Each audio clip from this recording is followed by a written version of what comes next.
పళ్ళు, నాలుక ఈ రెండు కలిసి సహజీవనం చేస్తుంటాయి, నోట్లో ఎప్పుడూ కలిసే ఉంటాయి.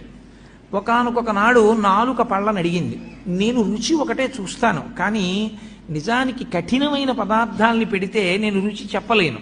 ఓ పాలకాయలని చేస్తారు, అవి నేను చప్పరించలేను, కానీ మీరు పాపం కష్టపడి వాటిని నవిలి గుండ చేసి నా మీద పెడతారు.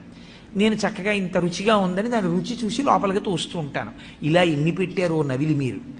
కాబట్టి మీరు నాకు ఎంతో ఉపకారం చేశారు, మీతో కలిసి ఉన్నందుకు నాకు ఈ ప్రయోజనం వచ్చింది. మీకు నేను ఏదైనా ఉపకారం చేద్దాం అనుకుంటున్నాను. కాబట్టి మీకు నేనేం ఉపకారం చెయ్యగలను చెప్పండి. మీరు 32 మంది, నేను ఒక్కదాన్ని.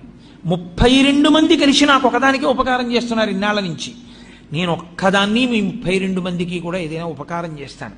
ఏం చెయ్యమంటారని అడిగితే పళ్ళు అన్నాయి, మాకు నువ్వు చెయ్యగలిగిన ఉపకారం ఒకటే, మేము పెట్టినదంతా తిను చక్కగా, పనికి మాలిన మాటలు మాత్రం మాట్లాడకు.